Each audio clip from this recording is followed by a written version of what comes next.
What up, Cavs Nation? I'm your host, Ethan Sands, and I'm back with another episode of the Wine and Gold Talk podcast.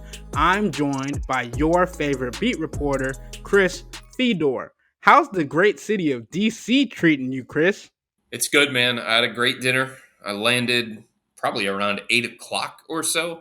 Went immediately to dinner, walked around a little bit. It's not too cold today. I'm in a great location, so hopefully I'll have some time tomorrow to do a little bit more fun stuff. If you like ramen, I don't know if you do or not. I haven't gotten that from you, but I would hit up this place called Chaplin's tomorrow for some of the best Japanese style food in the city. Thankfully, it shouldn't be too busy since it's during the week, but if the trip was on the weekend, I'd have the brunch spots on go for you. Chaplin's. Okay, so it's a half mile away from where I'm at. So we're talking about 15-minute walk. That is definitely doable. I'm looking at the menu right now. It's good, bro. I went there for the first time when I had my last job in DC. One of my homies that actually frequents DC but doesn't live there was like, dude, I don't know how you have lived out in the district, lived in Baltimore, and haven't gone to Chaplin's yet. And I was like, well, okay. It's Sunday night football. I'm going to go get some ramen on this cold afternoon. I think it was literally in October, the same month that I got this job and came over here. But Chaplin's, man, the karage was good, the ramen was good. Like it was a good time. The ramen looks good. They've got a bunch of different options for the ramen too. I like that. I know you do because I've learned about Chris that he has a very low spice tolerance. But hey, to each their own, and we love to hear that you're trying out new foods and getting into the culture of all the different cities that you're going to, Chris, because there's a lot going on. And you got Toronto up on the schedule coming up later. Oh man, some of these photos of this ramen place. Oh boy, they look really, really good.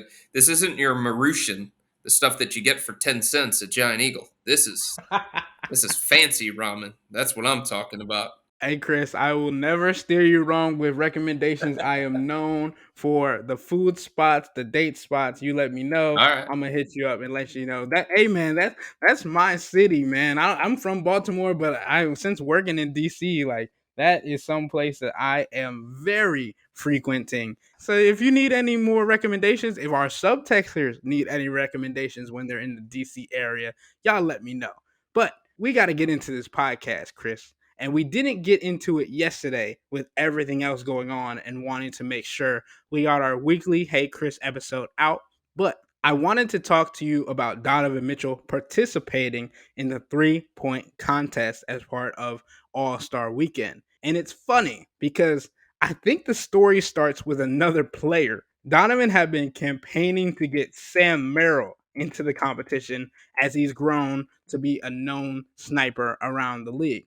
But I talked to Sam ahead of the Kings game after Donovan had announced his participation, and Sam said that he wasn't invited and wasn't planning on being invited based on the names on the list of participants and how it's more of a popularity contest than anything else. And it's funny because Sam doesn't give much emotion, but it seemed like he would have been okay with participating, even though he had plans to potentially golf and spend time with his family, like he told us in previous interviews.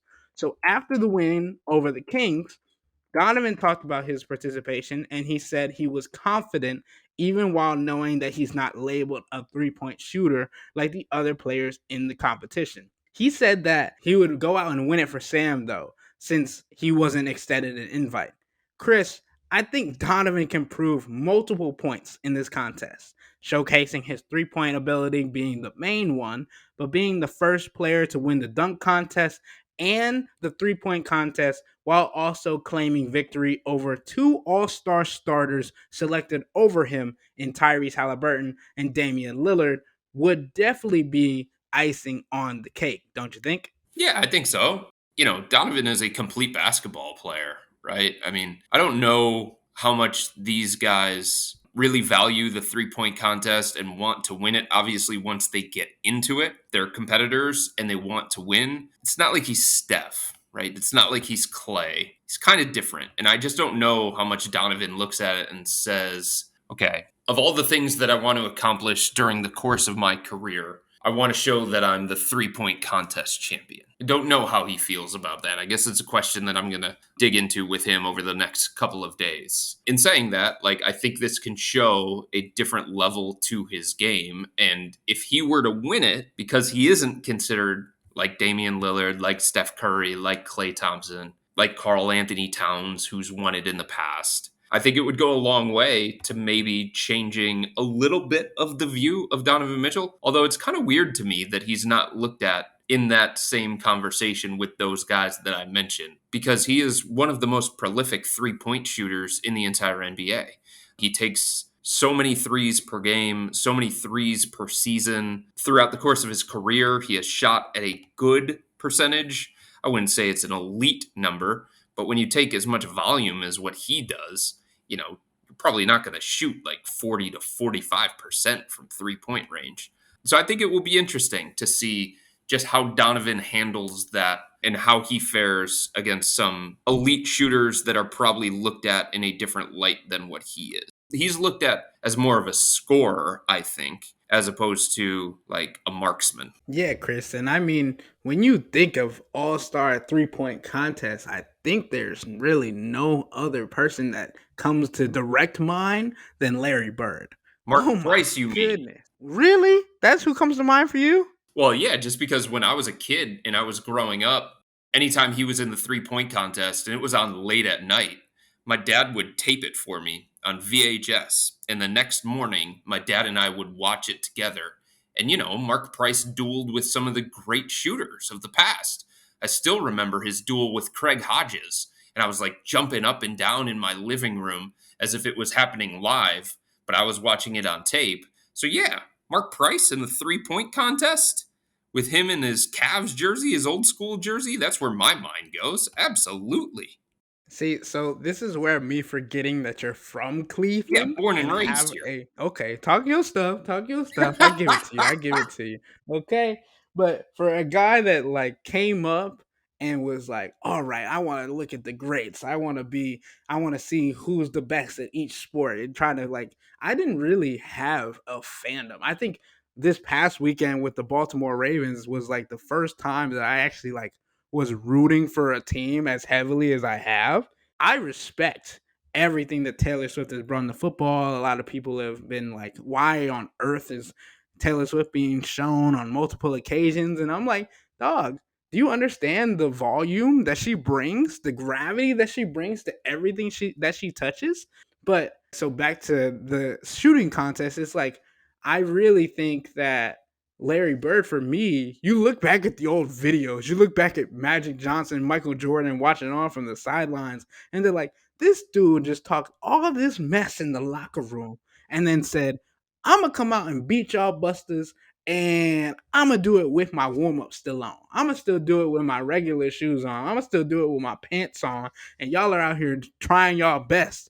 And I think that's when you think about Magic Johnson, you think about Michael Jordan, you think about the greats of the game. And I feel like a lot of people, I don't think look over is the right word, but because Larry came before Magic and all of them, and Magic kind of took the throne from Larry, and Michael took the throne from Magic, it's kind of gotten passed down in history.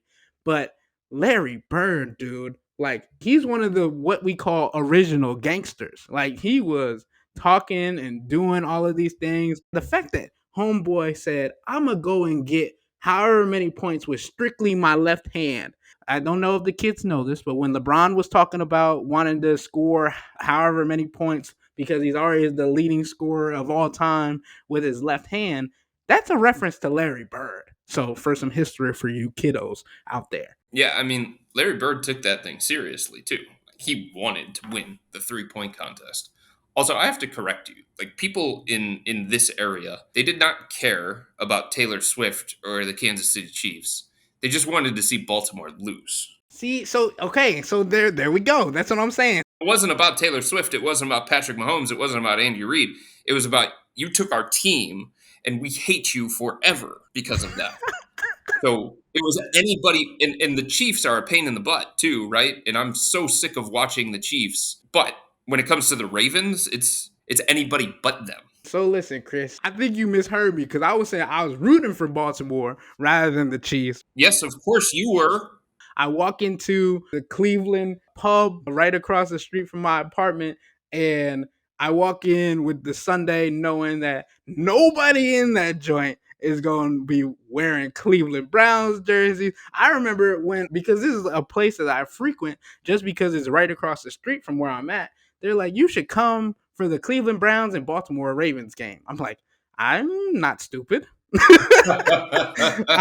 I'm I'm not going to get caught up in that mess. I'm sorry. I will be at my house watching it on YouTube TV. But when the Ravens were playing the Chiefs, and I was like, nobody from the Cleveland Browns is going to come to watch this game. So I was there and I was able to wear my Ravens gear. I was able to act a fool. And that was the first time that I Good, feel good like for I you. have, like, really, hey, man, it was a good feeling up until the fourth quarter when we saw the time winding down. Okay. And I really think that's the first time that I've, outside of being a Kobe fan first, and that's the first time I've really been able to support a team, just being like a journalist and like being trying to be objective in every standing.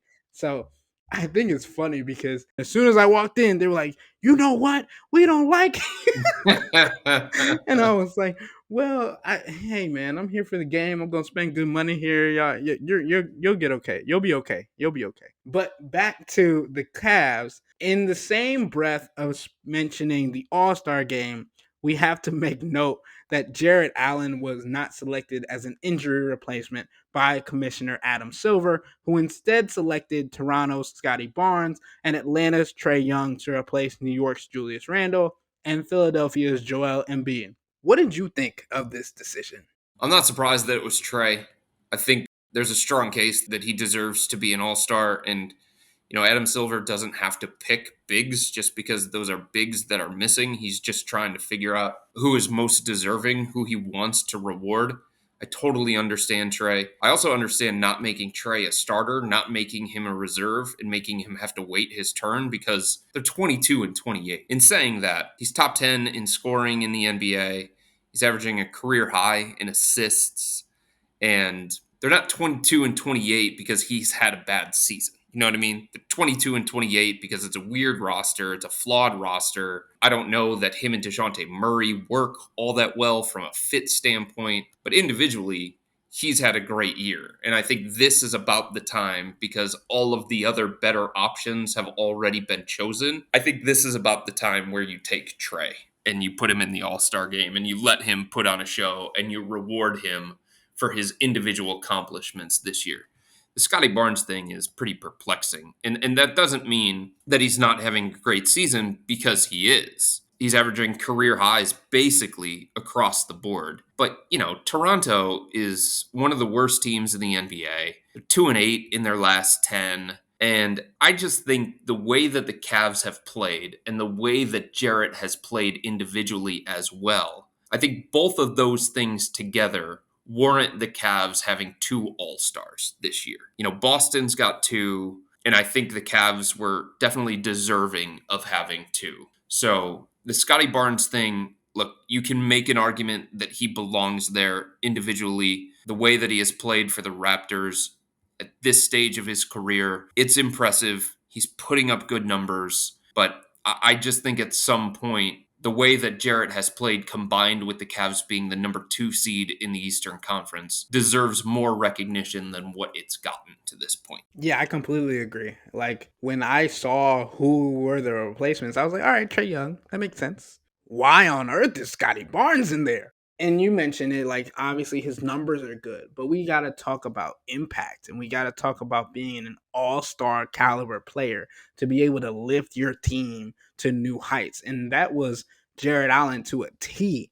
And a lot of people, when Donovan Mitchell posted, as he said he was going to on social media, saying, why wasn't Jarrett Allen selected? A lot of people in his mentions were talking about, all the stats that you posted were just in the last 19 games. All the stats that you posted were in a small sample size. First of all, the last 2 months is not a small sample size. That is what changed the entire Eastern Conference. Philly was in third in the Eastern Conference when this whole thing started. They are now in fifth, and now the Cavs are in second of the Eastern Conference. Like there's been a lot of changes and dips and things that have happened that you cannot take for granted when it comes to Jarrett Allen, when it comes to points production, which nobody at the beginning of the season was looking for from him, especially with Evan Mobley. It was Evan Mobley needed to take an offensive jump. It was, oh, we need Jarrett Allen to be the backbone of the defense. We need him to grab boards and make sure that the offensive or the other team wants to go in different directions. All of those things.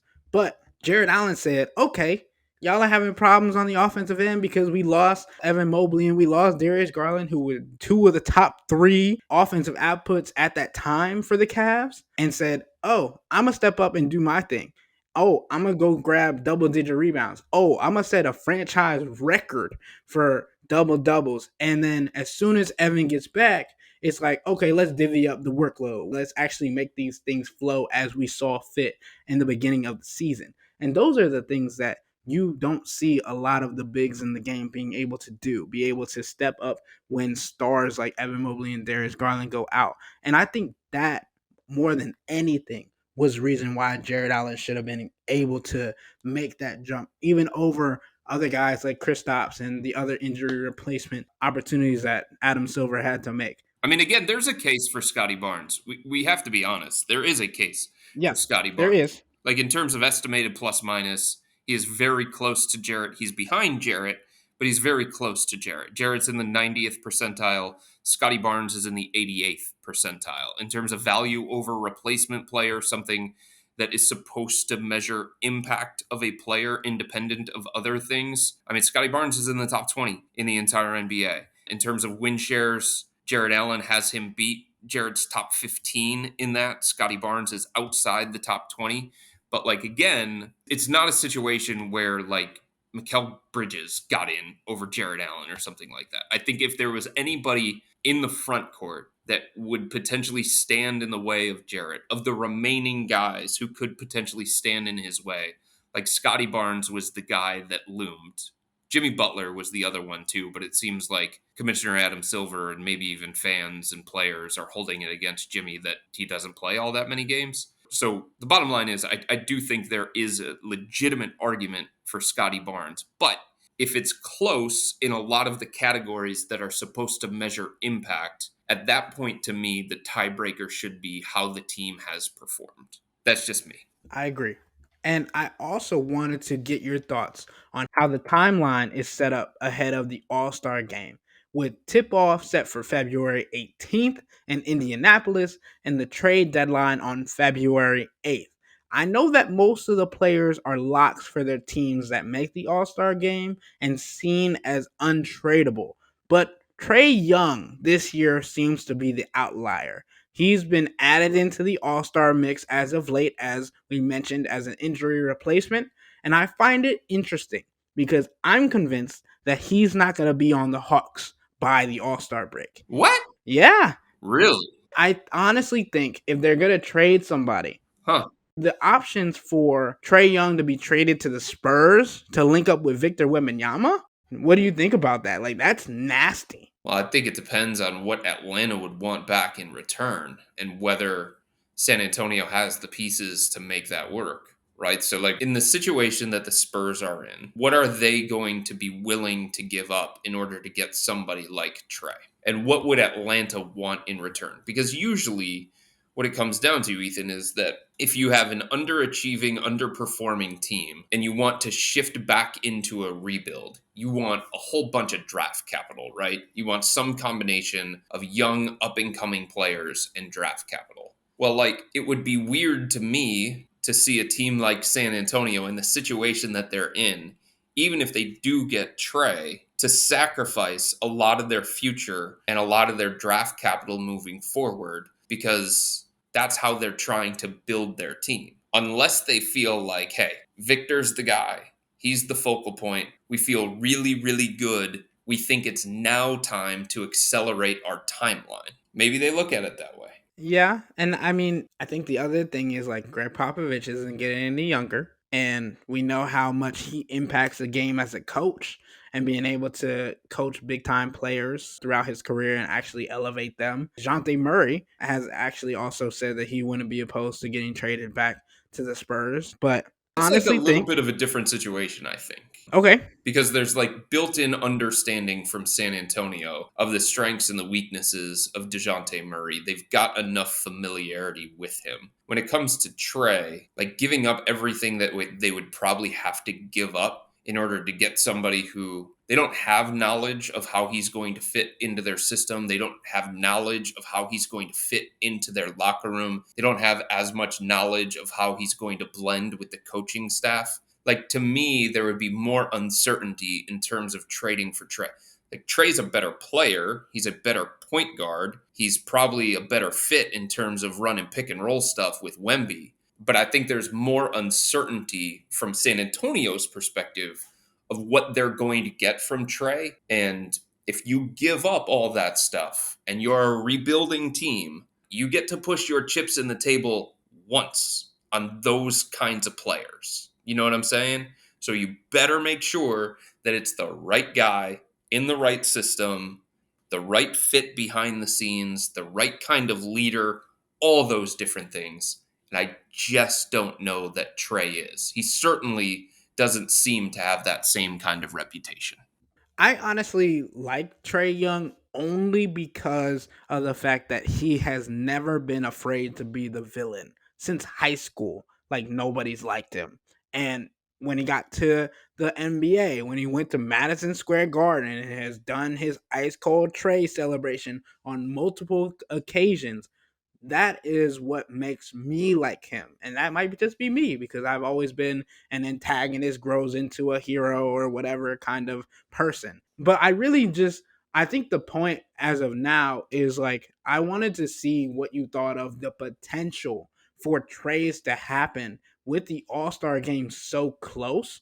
Like you could literally see players switched between the Eastern Conference and Western Conference, and that kind of changes the whole complexity of the All-Star game. And obviously, yes, there's 10 days in between said things, but that still throws off a lot of the things. I don't recall what the setup is for this year. I understand there's captains and such, but if there wasn't like selections, if there wasn't like the LeBron versus KD picks and things like of that No, nature, it's East versus then West this year. yeah, so that changes everything. If somebody switches conferences, Well, it's still better than what it used to be. About 10 years ago, I was in New Orleans covering the All Star game. And I think it was after the All Star game itself. I don't think it was after All Star Saturday night. I'm pretty sure it was after the All Star game itself. I mean, DeMarcus Cousins is there, and he had just gotten traded. He had gotten traded that All Star weekend.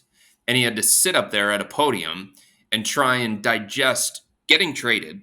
And like, it was just so awkward in terms of the questions that were being asked of him and what he was able to say at that point in time. Because I think the news broke and everybody was scrambling to figure out how much validity there was to it, whether it was going to be confirmed by the team. He was with the Kings at that time and he got traded to the Pelicans. And it was really, really awkward. And the NBA obviously has remedied that. And you don't have those same kinds of things moving forward. You're not going to have that at this year's All Star game because the trade deadline is going to come first. But at least it wasn't that. We were inside the Smoothie King Center and he had to like process being traded that night. It was very, very strange. So I just pulled up the video. I was wrong on one thing. It was not 2015, it was 2017. So I was pretty close, but 2 years off. I just pulled up the video and there's like somebody from the PR staff that whispers in DeMarcus Cousins' ear. He's got all of these cameras in front of him. He's got all of these reporters in front of him because he was an all-star and he was selected as an all-star late in the game. I think he was an injury replacement or something like that. So he's in the middle of his media session and I think it's a member of the PR staff whispers in DeMarcus Cousins' ear, "Hey, you just got traded to the New Orleans Pelicans. You're no longer with the Sacramento Kings." And like the day before that, he was talking about his love for Sacramento, and Vlade Divac said he wasn't going to trade DeMarcus Cousins. So it was just a really awkward situation. And at least because the trade deadline has been moved up, we can avoid that this year. That's nice.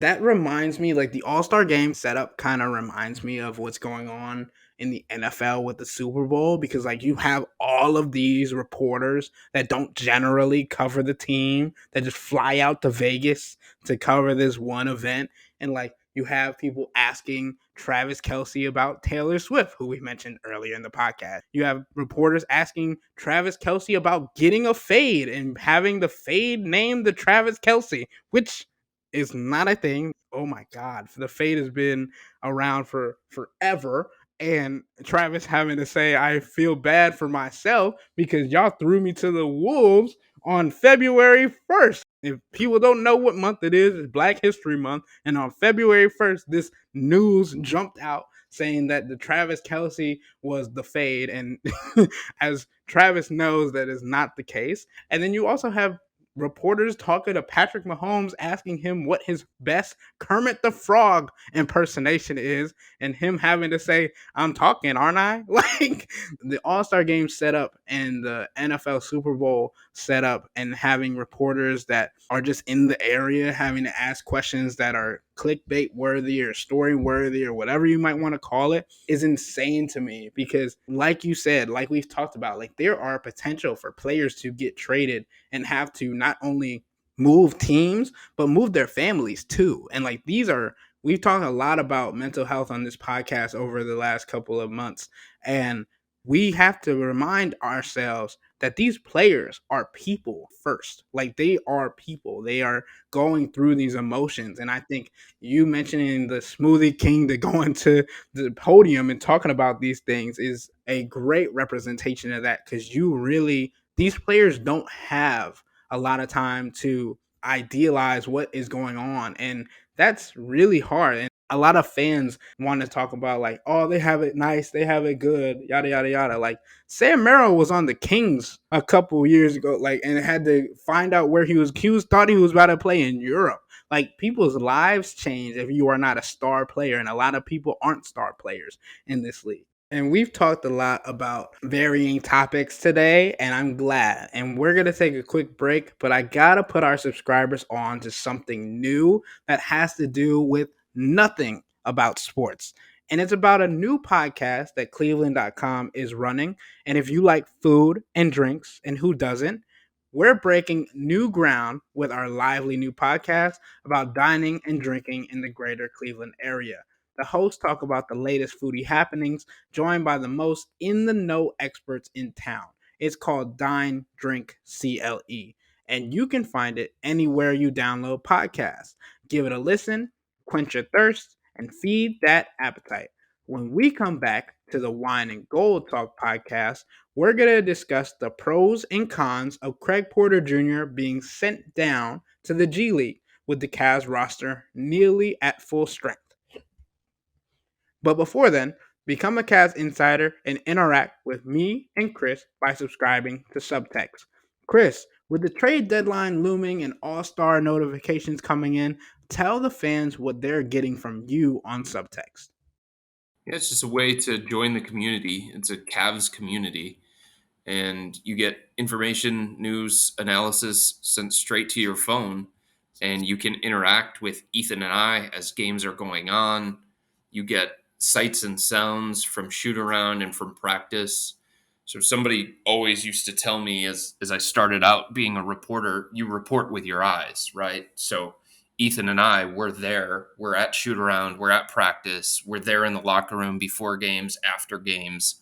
And some of this stuff just doesn't make its way to X, formerly Twitter. Some of this stuff doesn't make its way into our stories, but it makes its way to subtext. And you get my vibe on whether a guy is going to play going into the night. If he's listed as questionable, I get a sense from my sources around the team whether the guy is going to be available or not. So I put that on subtext.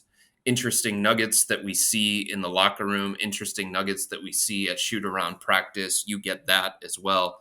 So it's just a way to stay up to date on everything Cavs, and just understand that not everything that we see or hear or learn about this team is going to be on X, formerly Twitter. So this is your way to get that kind of information that's reserved just for you.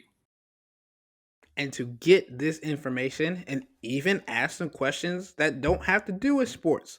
Maybe you want to figure out where to go eat in DC. Maybe you want to go out to figure out where not to hit in ATL.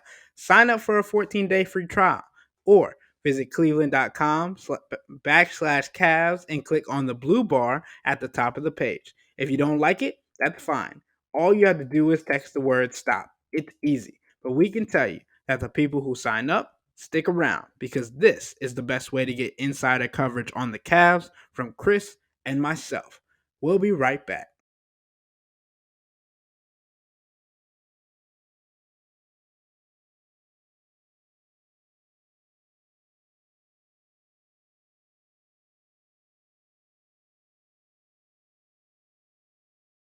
All right, we're back. Chris, you had mentioned earlier today that we've done a lot of trade stuff, but it's nearing the deadline. It's about that time. What other things do you think we need to touch on for the Cavs listeners?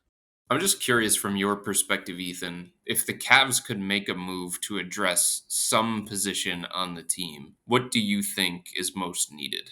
Chris, I think we've touched on this a lot. The 3 and D type player, but I'm very much of the thought process that the Cavs adding Evan Mobley and Darius Garland back was like their trade acquisitions because we talked about it with JB Bickerstaff and they had a lineup that was working.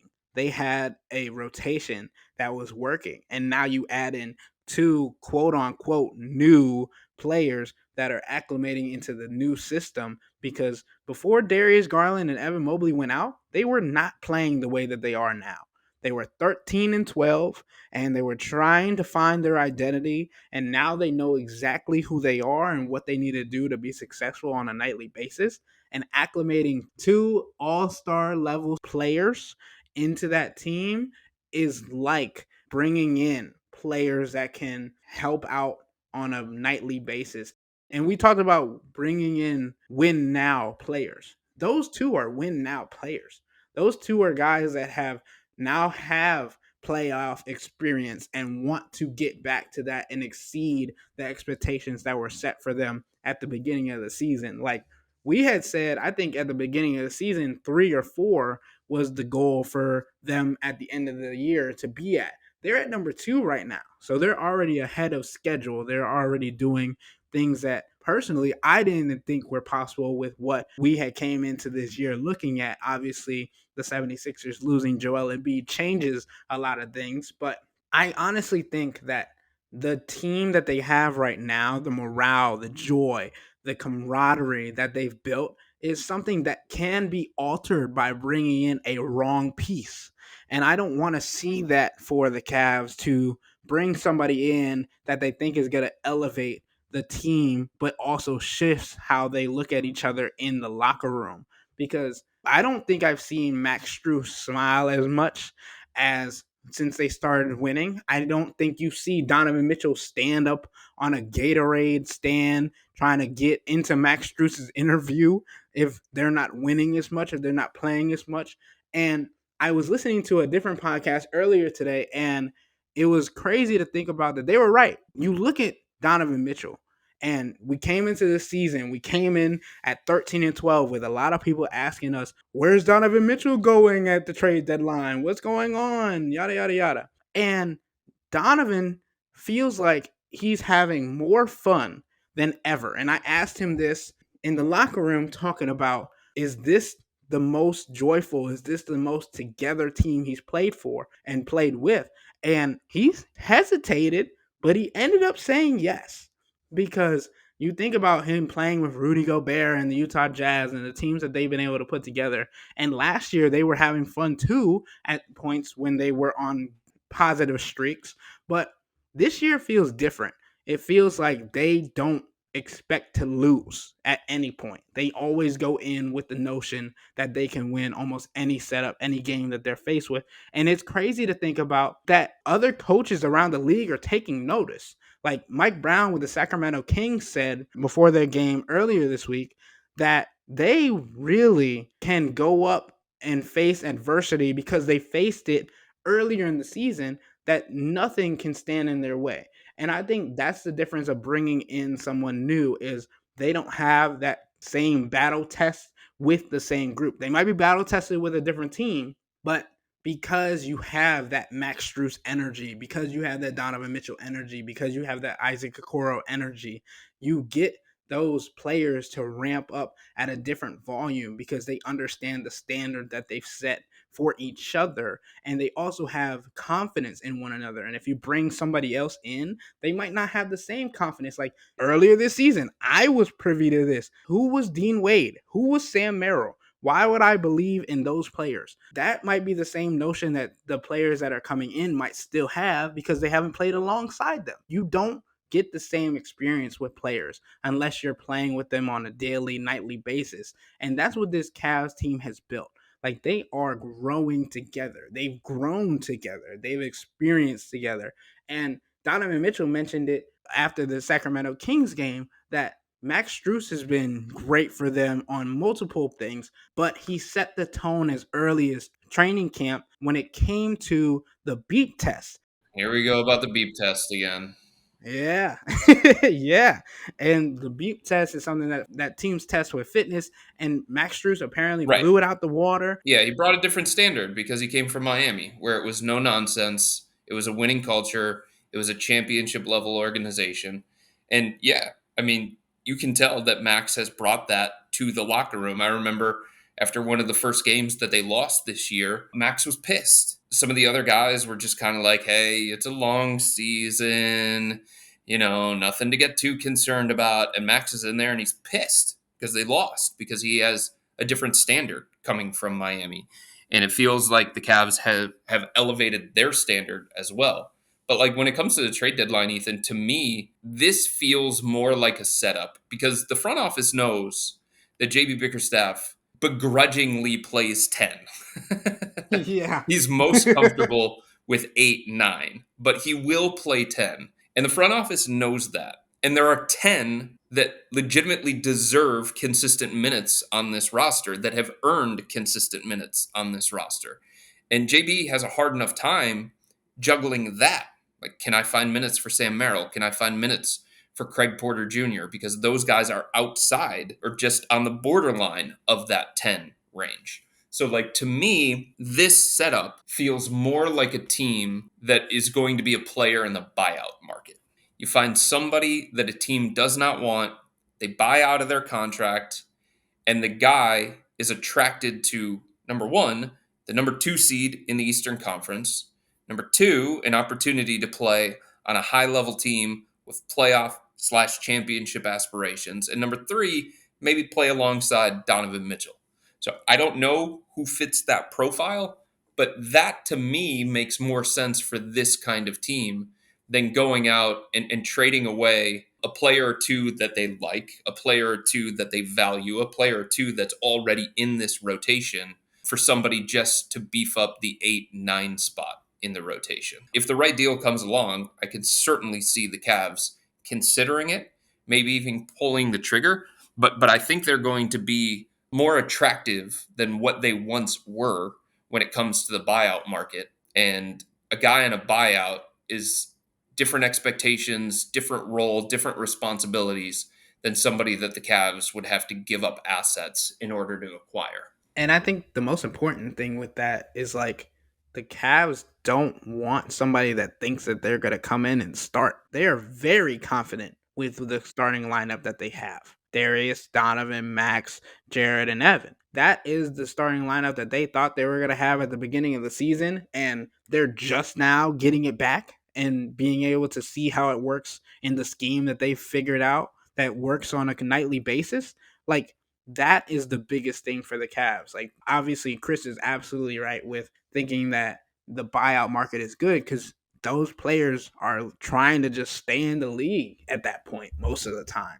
Probably trying to latch onto a playoff contender and see if they can, maybe they get their number called based on injury, based on foul trouble or something like that. But the history of a guy who goes to a different place in the buyout market and makes a significant impact on a team that list is very, very small. So the expectations are quite different, and the responsibilities and the role that that guy would be stepping into quite different as well. So I think he would be more accepting of a lesser role of will I play, will I not play, more of an insurance policy type guy. That's what you usually look for in the buyout market, not somebody to significantly alter or significantly impact your nightly rotation, because that just doesn't happen very often in the buyout market. And Chris, we mentioned the rotation and JB Bickerstaff wanting to keeping it at a 10-man rotation, and that leaves somebody off. And I think we have to talk about him. So, Chris, I talked to Craig Porter Jr. ahead of the matchup against the Kings about how he's gotten to where he is and the things of that nature. And the question dawned on me: would he be okay with being sent down to the G League to get more reps and minutes as opposed to racking up DNPs with the Cavs, especially with point guard Darius Garland returning from his fractured jaw? He said that he wasn't opposed to it, but has obviously been living his dream of playing in the NBA and being around a great group that many of the Cavs players have attested to.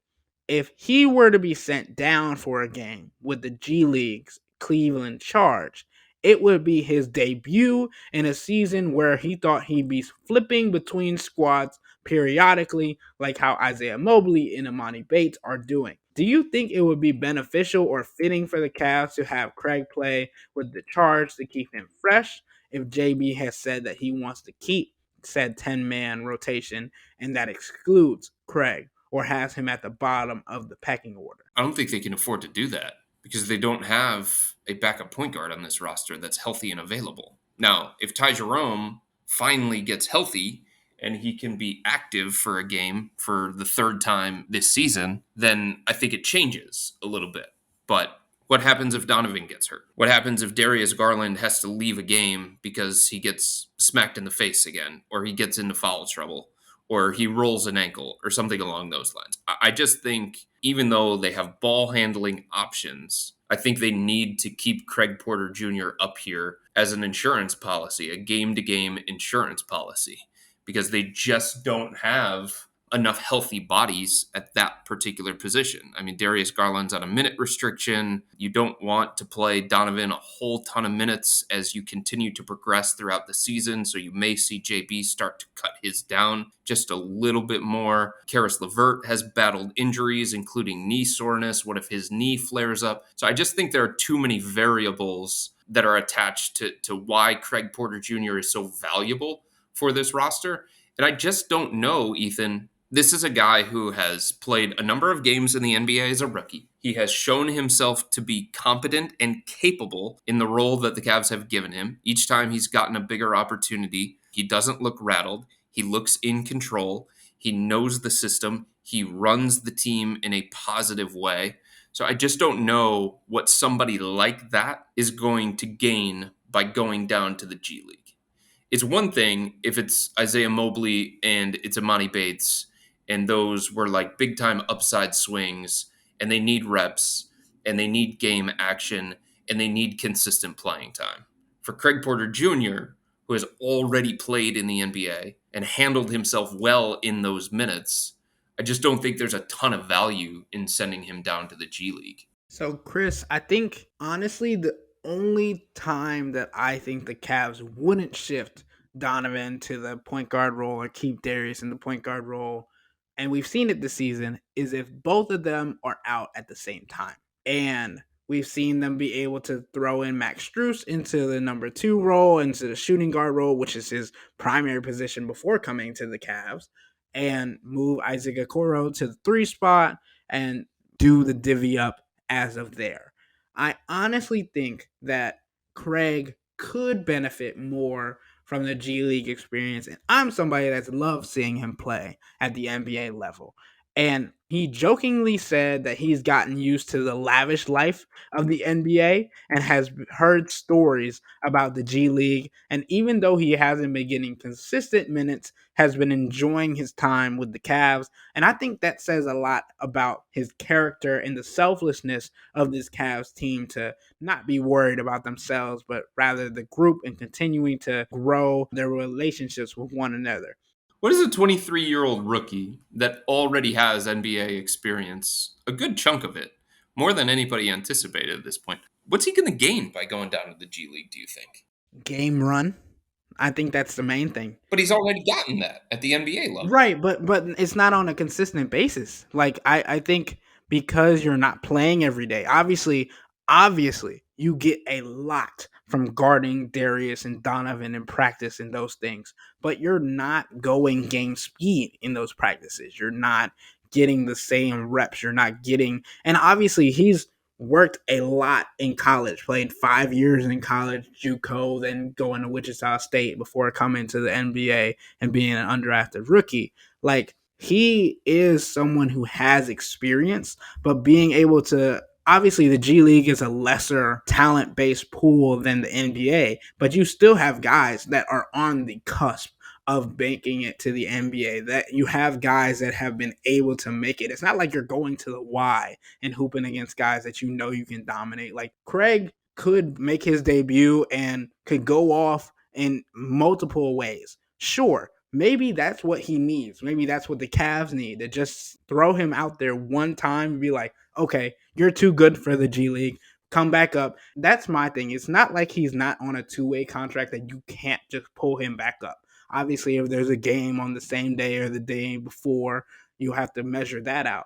But the Cavs have the ability to be like, okay, we're going to look at what you can do at the G League and still have you available for a game with us if need be. And you get the reps in game, you get the reps against opponents that don't really care what you got going on, that are trying to be feisty, that are trying to make a name for themselves, and just see where you are. And also what kind of offense you can run at the point guard level with guys that aren't at the same caliber as Donovan Mitchell or Max Strus or the guys that you played around when Darius Garland was injured. I think the Cavs know enough about Craig Porter Jr. already. I mean, they've had conversations internally, and it's probably going to continue as the trade deadline passes about converting him to a standard NBA contract. They believe he's an NBA player. They've seen him be an NBA player. And I don't think there's enough value in sending him down to lose out on the potential insurance policy of having him dressed on a nightly basis for the Cavs team. Because this organization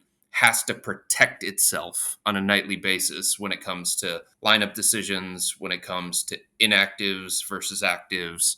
And even though Donovan Mitchell can shift to point guard at any given point, what if Darius Garland and Donovan Mitchell have to leave the game at the same time? Then what do? They run Karis LeVert full-time point guard? Probably not a situation that they want to put themselves in. And it doesn't mean that Donovan and Darius are definitely going to get hurt in the same game, or Donovan's going to leave a game because of an injury and Darius is going to get into foul trouble or something along those lines. But as an organization, like, you have to think about potential worst case scenarios when it comes to developing your roster. And I think the Cavs know that they need Craig Porter Jr. more than Craig Porter Jr. needs the G League. Even if he doesn't play, you still have that protection. You still have that backup plan sitting on your bench, and you're comfortable with that decision. And I honestly don't think there's a wrong decision either way, but I think allowing him to start and get minutes in the G League could be good for his confidence. But that's also mindset of somebody that didn't already have confidence coming into the league, and Craig Porter has shown that. But on your notion of Karras being in the game when Donovan or Darius are out, and I think that only would have to happen one game for them not to pull Craig back up. I understand what you're saying because, like, if Karras would have to start a game, it would be detrimental to the Cavs because he's gotten so used to his 6-man role and coming off the bench, and that's helped him. And we talked about that a whole lot.